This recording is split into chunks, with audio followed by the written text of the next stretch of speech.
ఉమ్మడి కృష్ణా గుంటూరు జిల్లాలకు చెందిన వైఎస్ఆర్సీపీ లీగల్ సెల్ న్యాయవాదులతో మాజీ ముఖ్యమంత్రి వైఎస్ఆర్సీపీ అధ్యక్షుడు వైఎస్ జగన్ సమావేశం.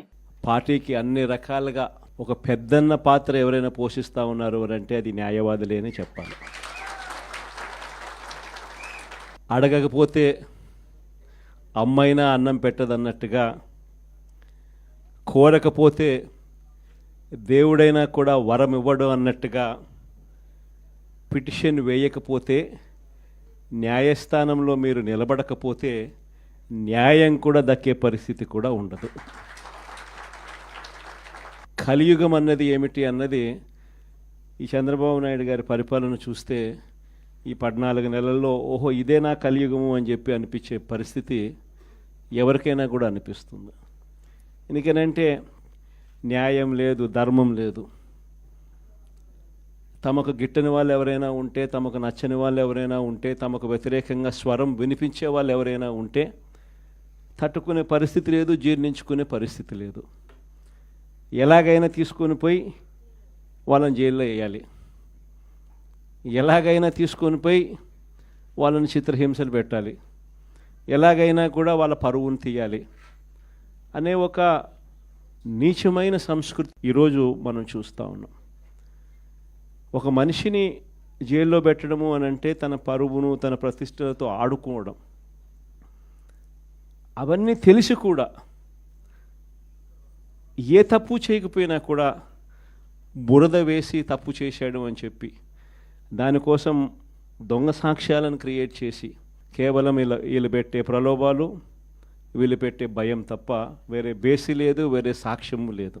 ఇలాంటి పరిస్థితుల మధ్య న్యాయం జరగడానికి కోసం బాధితుల తరపున గట్టిగా నిలబడి వాళ్ళ స్వరం వినిపించే కార్యక్రమం ఎక్కడైనా చేయాల్సిన పరిస్థితి ఏదైనా ఉంది అని అంటే అది ఇంకా మన భుజస్కంధాల మీద ఇంకా బాధ్యత ఎక్కువైంది.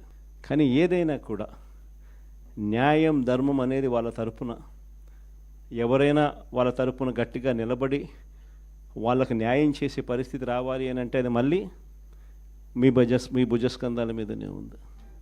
కాబట్టి మీరు పోషించే పాత్ర చాలా ఇంపార్టెంట్ పాత్ర. మరీ ముఖ్యంగా కష్టకాలంలో ప్రతిపక్షంలో ఉన్నప్పుడు వైఎస్ఆర్ పార్టీకి నిజంగా పెద్దన్నగా మీరు చేస్తూ ఉన్న పాత్ర ఎప్పటికీ కూడా పార్టీ మర్చిపోదని సందర్భంగా తెలియజేస్తాను.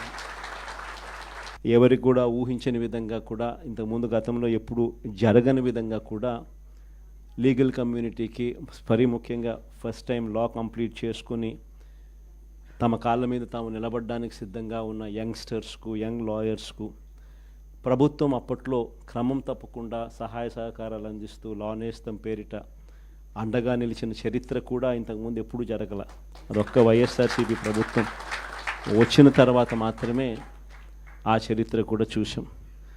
అలాంటి పరిస్థితుల నుంచి నిజంగా అట్టడుగు వర్గాలకు తోడుగా ఉండాలని చెప్పి కార్యక్రమంలో భాగంగా ఏకంగా జీపీలు, ఏజీపీల నియామకంలో కూడా ఏకంగా 52% రిజర్వేషన్లు ఇచ్చి అట్టడుగు వర్గాలకు కూడా మంచి చేయాలి అని చెప్పి ఆలోచన చేసిన పరిస్థితులు కూడా గతంలో ఎప్పుడు చూడాల. అప్పుడు కూడా జరిగింది కూడా, అది కూడా వైఎస్ఆర్సీపీ హయాంలోనే. న్యాయవాదులకు సంక్షేమ నిధి కోసం 100 కోట్ల రూపాయలు వాళ్ళకు కేటాయింపులు చేసి అందులో 25 కోట్ల రూపాయలు ఖర్చు కూడా ఎప్పుడైనా జరిగింది అని అంటే అది కూడా వైఎస్ఆర్సీపీ ప్రభుత్వ హయాంలోనే. న్యాయవాదుల సంక్షేమ నిధికి కాకుండా ఇన్సూరెన్స్ పథకానికి కూడా 1/3 వంతు వాటాను కూడా ప్రభుత్వమే చెల్లించిన పరిస్థితులు కూడా ఎప్పుడైనా ఉన్నాయి అని అంటే అది కూడా వైఎస్ఆర్సీపీ ప్రభుత్వంలోనే. ఇవన్నీ కూడా దేవుడి దయతో ఇవన్నీ కూడా అప్పట్లో గర్వపడే విధంగా న్యాయవాదులందరికీ కూడా మనం మంచి చేశాము అని చెప్పి గర్వంగా పార్టీ చెప్పుకునే విధంగా కూడా చేయగలిగాం. కానీ ఈసారి మాత్రం మీ అందరికీ ఇంకొక కొత్త విషయం చెప్తా. జగన్ 2లో, వైఎస్ఆర్సీపీ 2లో చూస్తూ 1.5 సంవత్సరం అయిపోయింది. కళ్ళు మూసుకొని కళ్ళు తెరిచేసరికి ఆ మిగతా 3 ఏళ్ళు కూడా అయిపోతాయి. ఆ 3 ఏళ్ళు అయిపోయిన తర్వాత వచ్చేది మాత్రం ఈసారి ఖచ్చితంగా మన ప్రభుత్వమే వస్తుంది. ఎందుకనంటే ఇంతగా మోసాలు చేసిన పరిస్థితి, ఇంతగా అబద్ధాలు చెప్పిన పరిస్థితి బహుశా ఈ రాష్ట్ర చరిత్రలో ఎప్పుడు కూడా మనం చూసి ఉంటాం. చివరికి లాయర్లకు కూడా మోసం చేసిన పరిస్థితులు కూడా మనం చూస్తూనే ఉన్నాం. సూపర్ 6లు సూపర్ 7లు అనేటి గాలికి ఎగిరిపోయినాయి. ఇంతకుముందు మన ప్రభుత్వ హయాంలో ఉన్న ప్రతి పథకం కూడా అన్నీ రద్దయిపోయినాయి. వీళ్ళు చెప్పిన హామీలన్నీ కూడా మోసంగా మిగిలిపోయిన పరిస్థితుల మధ్య ఒకవైపున అన్ని అబద్ధాలు మోసాలుగా కనిపిస్తూ ఉన్న పరిస్థితులు ఒకవైపున ఉంటే, మరోవైపున వ్యవస్థలన్నీ కూడా పూర్తిగా దిగజారిపోయిన పరిస్థితులే కనిపిస్తూ ఉన్నాయి. చదువుల రంగం తీసుకున్న, పేదవాడి ఆరోగ్యానికి సంబంధించిన రంగం తీసుకున్న, వ్యవసాయ రంగం తీసుకున్న, లా అండ్ ఆర్డర్ తీసుకున్న, గవర్నెన్స్లో ట్రాన్స్పరెన్సీ తీసుకున్న, ఏ రంగాన్ని తీసుకున్నా కూడా అన్ని రకాలుగా తిరోగమనమే కనిపిస్తుంది తప్ప ఈ రాష్ట్ర ప్రభుత్వంలో ఎక్కడా కూడా పురోగతి, అభివృద్ధి అనేది ఎక్కడా కనిపించని పరిస్థితి. మరోవైపున విచ్చలవిడి కరప్షన్, ఎక్కడ చూసినా కానీ కరప్షన్ అనేది మామూలుగా లేని పరిస్థితిలో ఈరోజు చూస్తూ ఉన్నాం. ఎక్కడ నిలబడినా, ఏ గ్రామానికి వెళ్ళినా కూడా గ్రామంలో పక్కనే బెల్ట్ షాప్ కనిపిస్తుంది. విచ్చలవిడిగా బెల్ట్ షాపులు మన కళ్ళ ముందనే ఎంఆర్పి రేట్ కన్నా ఎక్కువ రేటుకి అమ్ముతూ ఉన్నారు. డైరెక్ట్గా ఎంఆర్పి రేట్ కన్నా ఎక్కువ అమ్ముతూ ఉన్న బెల్ట్ షాపులు ఎవరు నడపాలా అనేది ఆక్షన్లో పాడుతూ ఉన్నారు. ఆక్షన్లో 2 లక్షలు 3 లక్షలు 4 లక్షలు పాడినోనికి బెల్ట్ షాప్ ఇస్తూ ఉన్నారు. ఆ బెల్ట్ షాపు ఎంఆర్పి రేట్ కన్నా ఎక్కువ రేటు కళ్ళ ముందరనే అమ్ముతూ ఉన్నారు. అలా అమ్మించేది ఎవడు అని అంటే పోలీసులు దగ్గరుండి అమ్మిస్తూ ఉన్నారు. ఇది కరప్షన్ అన్నది కళ్ళ ముందనే కనిపిస్తూ ఉన్న కరప్షన్. ఎక్కడ చూసినా పర్మిట్ రూములు, ఇల్లీగల్ పర్మిట్ రూములు కనిపిస్తూ ఉన్నాయి. ఏ నియోజకవర్గం తీసుకున్నా కూడా ఇసుక అన్నది ఉచిత ఇసుక అంటున్నారు. ఉచిత ఇసుక ఎవరికి ఇస్తూ ఉన్నాడు అనేది దేవునికి ఎరక. కళ్ళు ఎదుటే కనిపిస్తూ ఉన్నది ఇసుకే మన ప్రభుత్వ హయాంలో కన్నా డబుల్ ది రేటుకి అమ్ముతూ ఉన్నారు. మన ప్రభుత్వ హయాంలో అన్న ఇసుకన్నా కనీసం సంవత్సరానికి 700 కోట్లు 750 కోట్లు గవర్నమెంట్కి ఆదాయం వచ్చేది రాయల్టీ రూపేణ. ఇప్పుడు రాయల్టీ రాకపోగా ఇసుకేమో డబుల్ రేటుకి అమ్ముతూ ఉన్నారు. ఏ నియోజకవర్గం తీసుకున్నా కూడా పేకాట క్లబ్బులు దగ్గరుండి నడిపిస్తూ ఉన్నారు ఎమ్మెల్యేలు, క్యాండిడేట్లు. పోలీసులు దగ్గరుండి ఆ పేకాట క్లబ్బులకు ప్రొటెక్షన్ ఇస్తూ ఉన్నారు. ప్రతి పేకాట క్లబ్ నుంచి నీకింత నాకింత అని పంచుకుంటా ఉన్న కరెక్ట్. ఎన్ని కళ్ళ ముందరే కనిపిస్తూ ఉన్న కరప్షన్. నేనేం వెరైటీ అని చెప్పడం. కాంట్రాక్ట్లు ఇస్తే అమరావతి మామూలుగా 4,000 4,500 రూపాయలు కడితే బ్రహ్మాండమైన హైదరాబాదు, బెంగళూరు లాంటి ప్లేస్లో కూడా 5 స్టార్ లాబీతో ఫ్లాట్లు నిర్మాణం 4,000 4,500 రూపాయలు పెడితే బ్రహ్మాండంగా కడతారు. కాస్ట్ ఆఫ్ కన్స్ట్రక్షన్ 4,500 రూపీస్ దాటదు. అమరావతిలో కాస్ట్ ఆఫ్ కన్స్ట్రక్షన్ 10,000 9,000 కళ్ళ ముందరనే మొబిలైజేషన్ అడ్వాన్స్. ఇంతకుముందు లేదు మొబిలైజేషన్ అడ్వాన్స్, ఇప్పుడు మొబిలైజేషన్ అడ్వాన్స్ ఇస్తున్నారు. అంటే పన్ను చేయక మునిపే 10% మొబిలైజేషన్ అడ్వాన్స్. మొబిలైజేషన్ అడ్వాన్స్ 10% ఇస్తున్నారు, అందులో 8% తీసుకుంటా ఉన్నారు. కళ్ళ ముందర కనిపిస్తూ ఉన్న కరప్షన్ ఇవన్నీ. పీపీఏలు ₹4.60. మన హయాంలో ₹2.49 మనం పీపీఏ చేస్తే నానా యాగి చేసినారు. ₹2.49 అనేది రాష్ట్ర చరిత్రలో ఎప్పుడు జరగల. దేశ చరిత్రలో కూడా అతి తక్కువ ధరకు మనము ₹2.49 పీపీఏ చేసుకున్న పరిస్థితులు. అలాంటిది వెన్నుదట్టి ప్రోత్సహించాల్సింది పోయి అప్పుడు కూడా మన మీద బురద జల్లినారు. తీరా వాళ్ళు వచ్చిన తర్వాత పరిస్థితి ఏంటి అంటే ₹4.60 పీపీఏ కళ్ళెదితే. ఇవన్నీ నేను ఎక్కడా కూడా కంటి ముందర కనిపించే కరప్షన్ మాత్రమే చెప్తా ఉన్నా. నియోజకవర్గంలో ఏ నియోజకవర్గం అన్నా తీసుకో, ఆ నియోజకవర్గంలో మైనింగ్ జరగాలన్నా, ఆ నియోజకవర్గంలో మట్టి గ్రావెల్ జరగాలన్నా, ఆ నియోజకవర్గంలో ఎవరైనా పరిశ్రమ నడుపుకోవాలన్నా ఎవరైనా కూడా నడుపుకునే పరిస్థితి లేదు. రావాలా, ఎమ్మెల్యేతో మాట్లాడుకోవాలా, ఎమ్మెల్యేకి ఇంత డబ్బు ఇవ్వాలా. పోలీసులు దాని దగ్గరుండి సహకరిస్తారు. ఎమ్మెల్యే ఇంత తీసుకుంటాడు, పైకి ఇంత పంపిస్తున్నాడు. కళ్ళ ముందర కనిపిస్తూ ఉన్న కరప్షన్ ఏంటి విడిగా జరుగుతూ ఉంది. ఇలాంటి నేపథ్యంలో ఇంత మంచి చేసిన మనకే ఈ పరిస్థితి ఉన్నప్పుడు మరి ఇన్ని అబద్ధాలాడి, ఇన్ని మోసాలు చేసి, ఇంత దారుణమైన పరిపాలన చేస్తూ ఉన్న వీళ్లకు పరిస్థితి రేపొద్దున దేవుడు ప్రజలు తంతే ఎక్కడ పడతారో నేను వేరే చెప్పాల్సిన పని. ఈ జగన్ 2లో మాత్రం ఖచ్చితంగా ఎవరైతే పార్టీ కోసం చేసినారో ఈసారి ప్రతి ఒక్కరిని కూడా మర్చిపోకూడదు, డేటాబేస్ క్రియేట్ చేయండి అని చెప్తాను. ఈ డేటాబేస్ ఆధారంగానే రేపొద్దున ప్రతి ఒక్కరికి కూడా గుర్తింపు అనేది ఉంటుందనేది ఈ సందర్భంగా ఖచ్చితంగా తెలియజేస్తాను.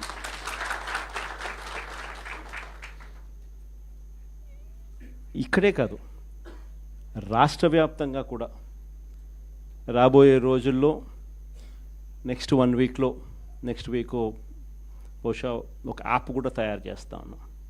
దాంట్లో కూడా మీ సీనియర్ లాయర్లు అందరూ కూడా దాంట్లో యాప్లో కూడా ఇన్వాల్వ్ అవుతున్నారు.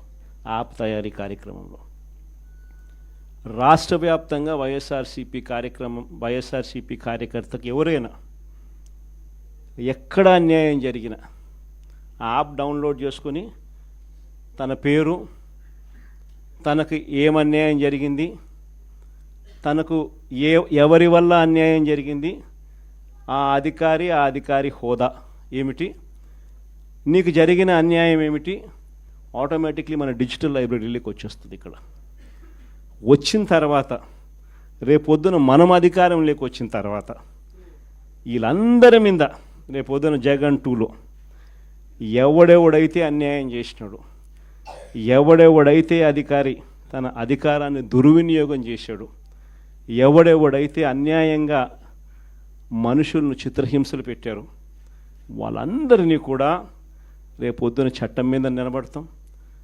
చట్టం తన పని తాను చేసుకొని పోతుంది. ఎందుకంటే ఈరోజు చూస్తూ ఉన్నాం ఇవన్నీ కూడా. ఈరోజు లాయర్లుగా మనం పోయి వాదించే కార్యక్రమం ఏదైతే మనం చేస్తూ ఉన్నాము అని అంటే, ఎవరి తరపున మనం వాదిస్తున్నాము అని అంటే నిజంగా దెబ్బతిన్న వారి తరపున వాదిస్తూ ఉన్నాం. ఆ దెబ్బ అనేది ఎంత తీవ్రంగా కనిపిస్తూ ఉంది అని అంటే, కళ్ళ ఎదుటే దొంగ సాక్ష్యాలు, దొంగ కేసులు పెడతా ఉన్నారు. అందులో నుంచి దొంగ సాక్ష్యాలు పుడతా ఉన్నాయి. దొంగ సాక్ష్యాల ఆధారంగా మనుషులను తీసుకొని పోయి జైల్లో పెడతా ఉన్నారు. జైల్లో నుంచి ఆ మనిషి బయటకు వచ్చేసరికి ఆ కేసు అయిపోయేసరికి మరో కేసు, కరెక్ట్గా ఆ కేసు అయిపోయే టయానికి మళ్ళీ ఎక్స్టెన్షన్, మళ్ళీ ఆ కేసు అయిపోయేసరికి ఇంకొక కేసు, మళ్ళీ ఎక్స్టెన్షన్. నిజంగా ఈ వ్యవస్థ లేకన్నది మార్పు అనేది రావాలా. అధికారం ఉంది కదా అని చెప్పి, యూనిఫామ్ ఉంది కదా అని చెప్పి దుర్వినియోగం పరచడం అన్నది ఎంతటి బాధ కలిగిస్తుంది అటువైపున వ్యక్తికి కూడా అన్నది ఇటువైపున వ్యక్తికి కూడా అర్థం కావాలి. అర్థం కావడానికి అందుకనే లాయర్లు చేయించిన ఈ యాప్ని మనందరి సమక్షంలోనే నెక్స్ట్ వీక్ అది కూడా లాంచ్ చేసే కార్యక్రమం కూడా చేస్తాం. రాష్ట్ర వ్యాప్తంగా ఈ కార్యక్రమాలన్నీ చేసే ప్రతి విషయంలో కూడా మరొక్కసారి మళ్ళీ చెప్తా ఉన్నా, మీ పాత్ర చాలా ముఖ్యం. ఈరోజు రాష్ట్రంలో ఉన్న ప్రత్యేకమైన పరిస్థితులు ఏమిటో, ఈ ప్రత్యేక పరిస్థితుల మధ్య మీరు పోషిస్తూ ఉన్న పాత్ర ఏమిటో నేను వేరే చెప్పాల్సిన అవసరం లేదు. నిజంగా ఈరోజు పార్టీకి అన్ని రకాలుగా ఒక పెద్దన్న పాత్ర ఎవరైనా పోషిస్తూ ఉన్నారు అంటే అది న్యాయవాదులే అని చెప్పాలి.